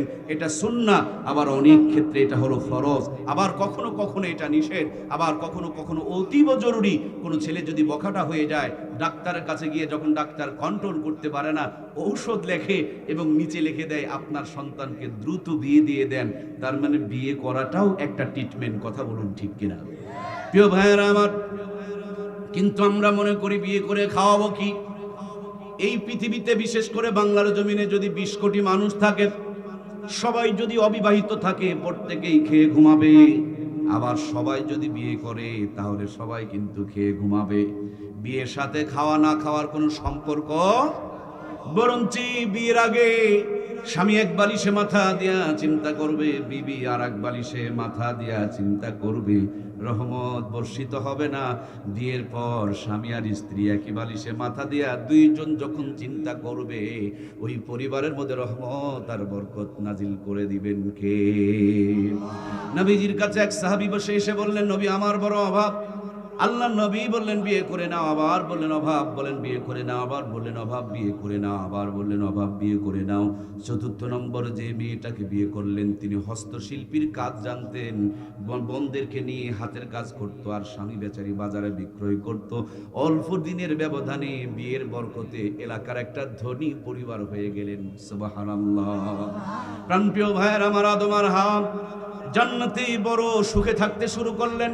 শয়তানের সহ্য হলো না, শয়তান হযরত আদমকে ধোঁকা দিতে শুরু করলেন, চিরকাল যদি জান্নাতে থাকতে চাও ওই গন্ধ ফলটা পেরে খেয়ে নাও। হযরত আদম বুঝে ফেলে দিলেন আল্লাহ নিষেধ করেছে, আর তুমি পারতে বলতেছো আল্লাহর হুকুমের বিরুদ্ধে যেটা বলে এটার যুক্তি লাগে না, দলিল লাগে না, এটা বিনা যুক্তি দলিলে মিনাল জিন্নাতি ওয়ান নাস, হয়তো জিন শয়তান না হলে মানুষ শয়তান। কথা বলুন ঠিক কিনা? হযরত আদম বললেন মরদুদ তুমি ভেগে যাও, আল্লাহ আমাকে নিষেধ করেছে আর তুমি সেই ফল আমাকে খেতে বলছো। শয়তান চিন্তা করলেন আদমকে দিয়ে পারা যাবে না, এবার হাওয়ার সামনে গিয়া মায়া কান্না শুরু করলেন। মেয়েদের মনটা বড় নরম, দিলটা বড় সরল, মেয়েদেরকে সহজে ধোকা দেওয়া যায়। এই জন্য বাংলাদেশে গ্রামীণ ব্যাংক, ঠেঙ্গামারা, আশা, সবুজ সংঘ, যতগুলো কিস্তি আছে সবাই খালি মেয়ে মানুষকে নিয়ে ব্যবসা করে, পুরুষের কোনো ব্যবসা। আরে আল্লাহ রে, কথা কয় না রে। আপনারা বউ বন্ধক থুইছেন তাই মন খারাপ করছেন নাকি? আরে ভাই আমাদের দিকেও বউ বন্ধক হয়, বউ বন্ধক না তুলে টাকা দেয় না। মন খারাপ করলেন কি? আরে ভাই আমরাই তো, বাহিরে তো আর কেউ নেই। মন খারাপ করছেন নাকি আবার? হাই হাই রে, আগে ঘড়ি বন্ধক থুতো, জমি বন্ধক থুতো, এখনকার ভদ্রলোক মোটরসাইকেলের পিছনে বউটারে নিয়ে বন্ধক তুইয়া টাকা তুলে খায়। এই ব্যাংক থেকে কিস্তি শোধ হয় না, আরেক ব্যাংকে হয়, আরেক ব্যাংকে হয়।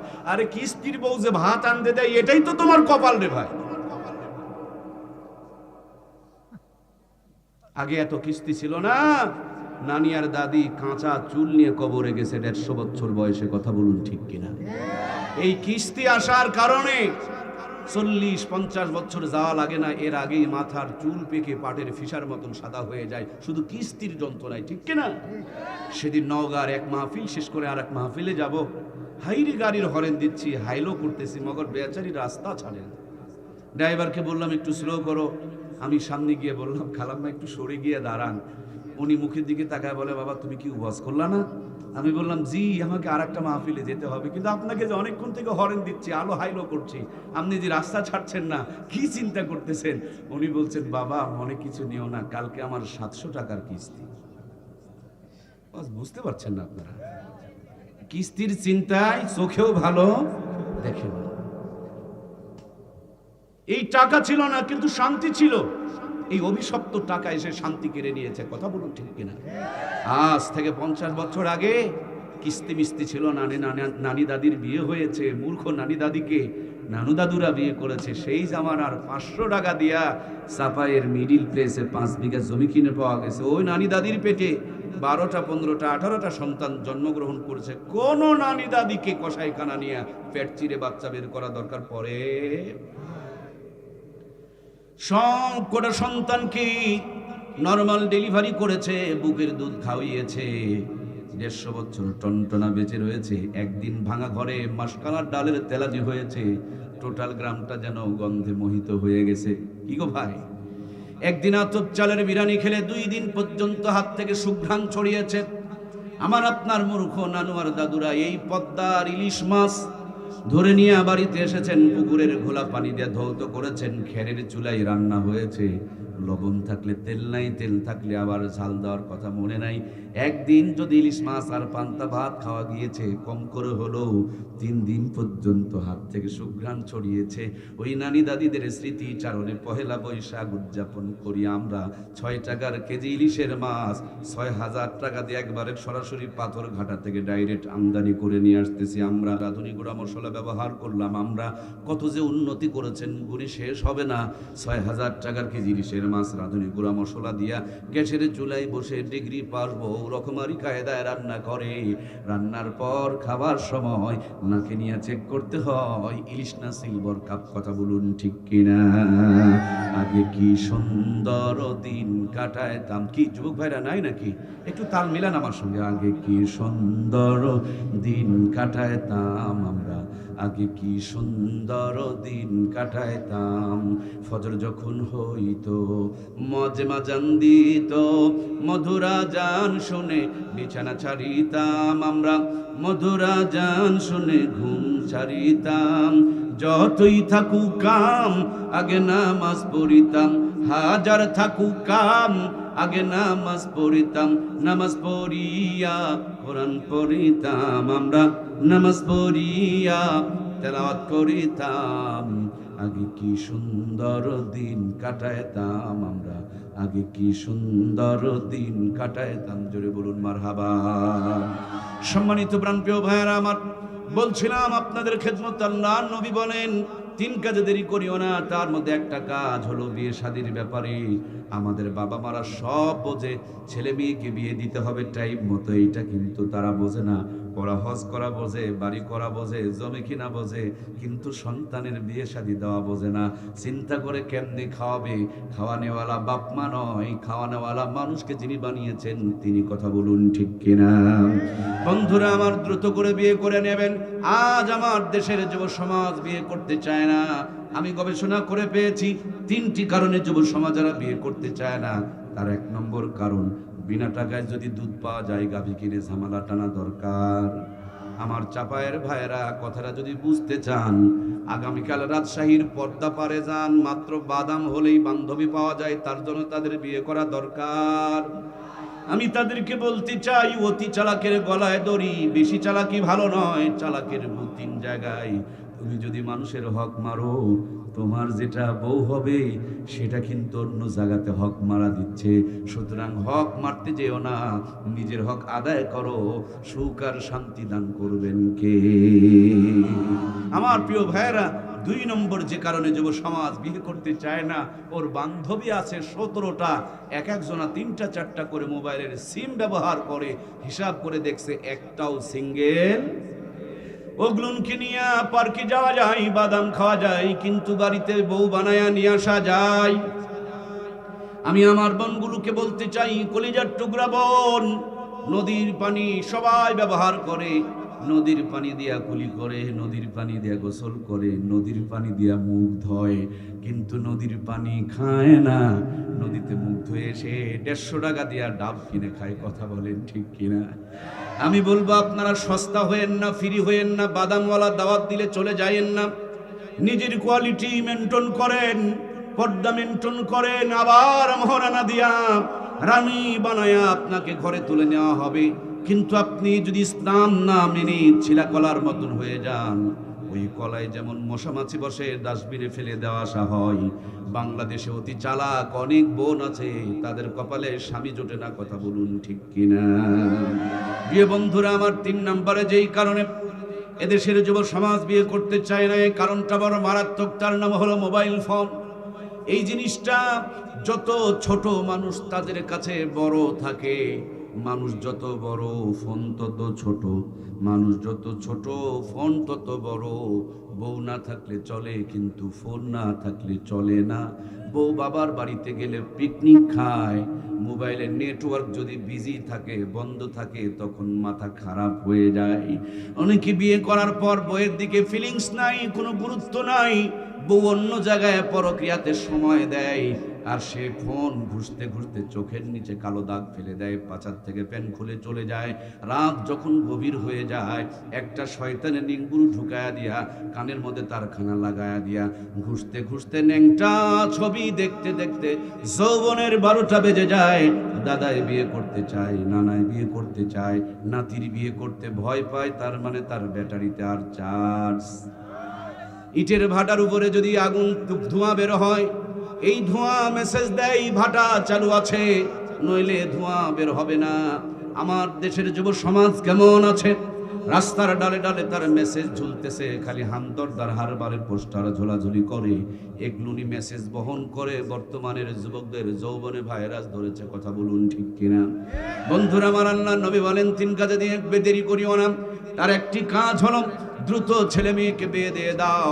বিয়ে যখন করতে যাবে, আল্লাহর হাবিব বলেন, দুনিয়ার সব নিয়ামত, উত্তম নিয়ামত হলো নেককার বিবি। যার কিছুই নাই, ঘরে একটা নেককার বউ আছে, খবর নিয়ে দেখো আল্লাহ তাআলা তাকে দুনিয়ার ভিতরে জান্নাতের সুখে রেখেছে। আর যার সব আছে, ঘরে একটা নেককার বউ নাই, তার মতো হতাল হতভাগা কপাল পোড়া দুনিয়াতে কেউ নাই। কথা বলুন ঠিক কিনা? এই জন্য সবচেয়ে দামি নিয়ামত হলো বউ।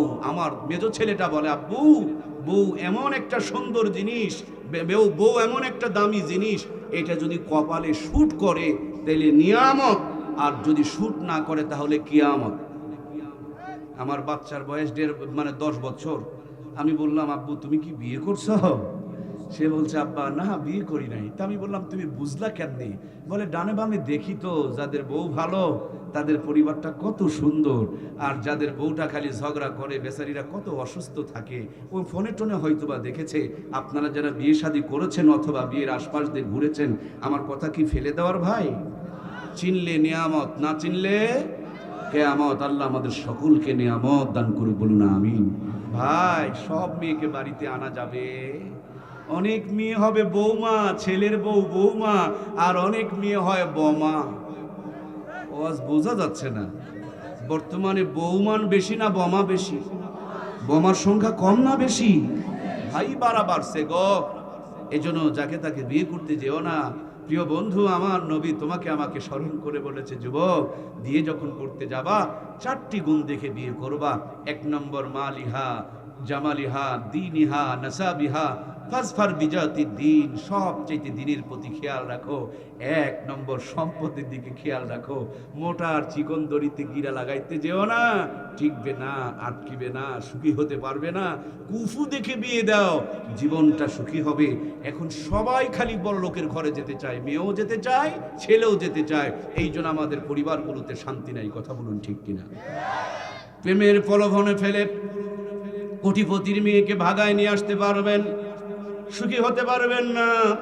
অভাব যেদিন জানালা দিয়া ঢুকবে, ভালোবাসা দরজা দিয়ে দৌড় মারবে, তখন বিরহের গান গাওয়া লাগবে। এই দুনিয়ায় মন বহুজার চাইতে ভুলবো, যার মানুষ বেশি, এত ভালোবেসেও আমি তার কাছে হইলাম দোষী, এত ভালোবেসেও আমি তার কাছে হইলাম দোষী। এই দোষাদোষীর গান আছে না? না, খালি মানুষের ভুল দেখতে পায়। সে বেকুব, নিজেই যে প্রথমে ভুল করেছে, কুফু দেখে বিয়ে করে নাই, এটা তার ভুল। 1 নম্বরের কথা বলুন ঠিক কিনা? এই জন্য কোটিপতির মেয়েকে আপনি বিয়ে করতে পারবেন, স্বামীর মর্যাদা পাবেন না। গোলাম হয়ে থাকা লাগবে, কাজের চাকর হয়ে থাকা লাগবে, কাজের ছেলে হয়ে থাকা লাগবে। কোটিপতির মেয়েকে বিয়ে করে কাজের চাকর হয়ে থাকার চাইতে গরিবের ঘরে, সমপরিবারের ঘরে বিয়ে অনেক ভালো। কথা বলুন ঠিক কিনা? আমি আমার বোনগুলোকে বলবো, আমার কলিজার টুকরা বোন, তুমিও প্রেমের ফাঁদে ফেলে কোটিপতির সন্তানকে ভাগায়া নিয়ে আসিও না, ব্ল্যাকমেল করিও না। প্রেমের ফাঁদে ফেলে কোটিপতির সন্তানকে বিয়ে করতে পারবা, কিন্তু সুখী হতে পারবা না। ওদের বাড়িতে গিয়া চাকরানি হয়ে থাকা লাগবে, কাজের মেয়ে হয়ে থাকা লাগবে, কাজের বেটি হয়ে থাকা লাগবে, বিবির মর্যাদা পাবা না। কোটিপতির ঘরে গিয়া কাজের মেয়ে হয়ে থাকার চাইতে সমপরিবারে গিয়া রানী হয়ে থাকা অনেক ভালো। কথা বলুন ঠিক কিনা? এজন্য নবীজি বলেন, 4খান গুণ দেখে বিয়ে করো, সম্পদের প্রতি খেয়াল রাখো, কুফু দেখে বিয়ে করো। 2 নম্বরে বংশ দেখে বিয়ে করো। এখন বংশের দিকে খেয়াল করা হয় না, খালি চামড়া খোঁজে আর টাকা খোঁজে। আহারে প্রিয় ভাইরা, বংশের বড় মর্যাদা। অনেক মেয়ে যদি বড় পরিবারে যায়, তখন দেখবেন তাদের অ্যালার্জি আর চুলকানি বেড়ে যায়। মনে মনে ভাবে, মুই কি হনুরে, মুই কি হনুরে। কিছু কিছু মেয়ে দেখবেন ভালো পরিবারে গেলে ওদের অ্যালার্জি চুলকানি বেড়ে যায়। শ্বশুর শাশুড়িকে দেখতে পারে, বিয়ের পরের দিন থেকেই স্বামী বেচারিকে কেমনে ভাগায় নিয়ে যাওয়া যায়, শহরে নিয়ে যাওয়া যায়, ভিন্ন করা যায়, এই প্রতিযোগিতা শুরু হয়ে যায়। এরকম বোমা আমার সমাজে আছে না নাই? আমি আমার বোনগুলোকে বলতে চাই, কলিজার টুকরা বোন রে, একবারও কি তুমি খেয়াল করবা না তোমার স্বামী বেচারিকে কে পেটে ধারণ করেছিল, কে কষ্ট করে ডেলিভারি করেছিল, দুধ পান করিয়েছিল, কে বড় করিয়েছে, লেখাপড়া শিখিয়েছে, চাকরিটা নিয়ে দিয়েছে, ব্যবসায় প্রতিষ্ঠিত করে দিয়েছে। বিয়ের পরে ওই স্বামীটাকে যদি তুমি ভাগায় নিয়ে চলে যাও, ভুলায় নিয়ে চলে যাও, তাবিজ করে নিয়ে চলে যাও, তোমার মতন নিচু ঘরের ফ্যামিলির আর মানুষ দুনিয়াতে কেউ হতে পারে? তুমি যদি মানুষের ছেলেকে ভাগায় নিয়ে যাও, তোমার সন্তানকে ভাগানোর ব্যবস্থা করবেন কে? এই জন্য মানুষকে ঠগায়ও না, সুখে থাকতে পারবা না। এই জন্য আল্লাহ নবী বলেছেন বংশ দেখে বিয়ে করো। আজ বংশের দিকে খেয়াল রাখা হয় না। 3 নম্বরে আল্লাহর নবী বলেন সুন্দর দেখে বিয়ে করো। আপনারা বলবেন মর্তুজা ভাই, সবাই যদি সুন্দরগুলোকে বিয়ে করে তাহলে অসুন্দরগুলোর হবে কি? আমি বলবো দুনিয়াতে কেউ অসুন্দর নাই, এক একজনের চোখে এক একজনকে সুন্দর বানিয়েছেন কে? সুদর্শন একটা ছেলে কালো একটা মেয়েকে বিয়ে করতে চায়, বন্ধুরা বলে তোর কি মাথা ঠিক নাই রে, তুই কত সুন্দর, ওই কালো মেয়েটাকে বিয়ে করবি কেন রে দোস্ত? সে বলে তুই বুঝবি না, আমার চোখ দুটো খুলে যদি তোর চোখে লাগানো যেত বুঝতে পারতি কালোর ভিতরে কত আলো। সুবহানাল্লাহ বলেন। এই জন্য এক একজনের চোখে এক একজনকে ভালো লাগিয়েছেন কে? সমাজ উল্টা পথে চলছে। বিয়ে করব আমি, বউ পছন্দ করে আমার দুলাভাই। আমার রুচি আর দুলাভাইয়ের রুচি তো এক হতে পারে না। দুলাভাইয়ের রুচি আমার ঘরে চাপিয়ে দেওয়া যাবে না। আমার সাথে দুলাভাই থাকতে পারে, যাকে দেখে প্রেম জাগে, ফিলিংস আসে, ভালোবাসা জাগে, এরকম একটা জীবন সঙ্গী দাও। আমার ঘরটা জান্নাতের টুকরা হয়ে যাবে। দুলাভাইয়ের চাকরি আর এই সেই যদি আমার ঘরে চাপায় দেওয়া হয়, ওই পরিবারগুলোতে কোনোদিন শান্তি বিরাজ করে। এই জন্য নবীজি বলেছেন সুন্দর দেখে বিয়ে করো। একে অপরকে পছন্দ করার অধিকার দিয়েছে ইসলাম। এখন তো ডিজিটাল জামানা, কোনটা কালা কোনটা ধলা এটাও চিনা বড় দায়। কালা কালা মেয়েগুলো বিউটি পার্লারে যায়, আটার বস্তা মেখে ফর্সা হয়ে যায়। এই জন্য যুবকেরা বিয়ে করতে ভয় পায়, তাদেরকে একটু শিখায়া দিয়ে যাইতে চায়, তোমার বউ তুমি সাথে যাবা, বোনের উপরে ভর করিও না, মায়ের উপরে করিও না, দুলা ভাইয়ের উপরে করিও না, নিজের পছন্দ সাথে যাবা। চোখ নিচের দিকে দিয়ে খালি থাকলে হবে না, নিজেরটা নিজে দেখে নেবা। কারণ এটা একবার কবুল বলার পর আর ব্যাক করা সহজ। এই জন্য পছন্দ করে নিতে হবে। বউ দেখতে যখন যাবা বলবা আমার হবু বউকে আমার সামনে ওযু করতে দাও। বউটা যদি ওযু করে বুঝবেন ওইটা নামাজ পড়ে, আর যেইটা নামাজ পড়ে ওইটাকে যদি বউ বানায়া ঘরে নিতে পারো, নামাজির ঘরে রহমত আর বরকত নাজিল করবেন কে? ঘটক যদি বলে তাহাজ্জুদ পড়ে আর ওযু যদি করতে না পারে, এটা ডাহা একটা চিটারি কথা। কথা বলুন ঠিক কিনা? বাংলাদেশে বহু মেয়ে আছে খালি হুজুরদের বিরুদ্ধে কথা বলে, ওদের কথা শুনে যা মনে হয় এই মাত্র জান্নাত থেকে পালায় আসছে। কথা বলুন ঠিক কিনা? ভালো করে খবর নিয়ে দেখেন কয়বার যে সেঞ্চুরি করছে, এটা ভাষায় বলার কোনো অবকাশ। এরা পাইলোটা কি? হুজুরদের পিছনে এত লাগলো কেন? মুসারু তাসারু মদারু গাঁজারু এদের বিরুদ্ধে কোনো কথা নাই, খালি হুজুরদের বিরুদ্ধে তারা খাও খাও করে লাগতে চায়। তার মানে আপনি না বুঝলেও তারা বলে বুঝেছে, জাতিকে যদি আলেমদের থেকে দূরে সরানো যায় জাহান্নামে নেওয়ার জন্য আর কিচ্ছুর দরকার। আমার প্রিয় ভাইরা একটু কান লাগান, আমার দিকে একটু দেখুন, আমার দিকে একটু দেখেন প্লিজ, আমার দিকে একটু দেখেন। আমি এই পকেট থেকে, ডান পকেট থেকে দুটি জিনিস বের করেছি। এটার নাম বলুন তো কি? আর এটার নাম, আমি ছোট মোবাইল আর আতরটা ডান পকেটে রাখি। পাশে যারা আছে অথবা আপনারাও কেউ এই মোবাইলটা নাকের মধ্যে লাগায়া দেখবেন, এই মোবাইলে আতরের গন্ধ পাওয়া যায়। কারণটা কি জানেন? একই পকেটে থাকে। আপনারা যারা আলেম হতে পারেন নাই, আমি আপনাদেরকে এই মেসেজটুকু দিয়ে যেতে চাই, আলেমদের সাথে থাকেন। আল্লাহর নবী বলেছেন তাদের সাথে হাসর নসর হবে, তাদের সাথে জান্নাতে যাওয়া যাবে।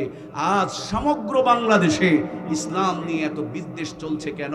কারণ জাতিকে যদি আলেম থেকে সরানো যায় জাহান্নামে নেওয়ার আর কোনো দরকার নাই। আল্লাহ আতরের শিশুর সঙ্গে থাকার কারণে মোবাইলে যদি সুগন্ধময় হয়ে যায়, আমাদের জীবনটা সারাটা জীবন মৃত্যু পর্যন্ত আলেমদের সঙ্গে থেকে আলেমদের সঙ্গে হয়ে জান্নাতে যাওয়ার তৌফিক দিয়ে দাও। জোরে বলুন আমিন।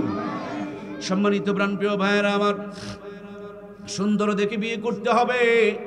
যদি ওযু করতে দেয়, চেহারাটা যখন ধুবে ওই পরিমাণ দেখা যাবে, হাতটা ধুবে ওই পরিমাণ দেখা যাবে, পাটা ধুবে ওই পরিমাণ দেখা যাবে। যদি দেখেন চেহারাটা ফর্সার, পাগুলো কালা, কথা কি বুঝতে পারছেন? এটা কি অরিজিনাল জিনিস না কালার করা? আপনি বুঝে শুনে বাড়িতে নিয়ে যেতে পারেন, কোনো ঝামেলা হবে। কিন্তু না বুঝে যদি নিয়ে যান, বিউটি পার্লার থেকে দিবে ভূত আর গোসলের পর হয়ে যাবে ফেরত, তখন প্রথম দিন থেকে ঝগড়া শুরু হয়। কথা বলুন ঠিক কিনা? এর জন্য ইসলাম বলেছেন সুন্দর দেখে বিয়ে করো। আল্লাহর হাবিব বলেছেন ফাজফার বিজাতি দিন, সবচাইতে বেশি দিনের প্রতি খেয়াল রাখো, যার কিছুই নাই ভিতরে একটা দিন আছে, দিনদারকে ঘরে নিয়ে যাও, তোমার ঘরটাকে জান্নাতের টুকরা বানায় দিবে। আর কিছুই নাই, সব আছে ভিতরে দিন নাই, এইটাকে ঘরে নিয়ে যেও না ভাই, এটা কিরণমালা কটকটিয়ার পাখির মতন জ্বালায় মারবে। কথা বলেন ঠিক কিনা?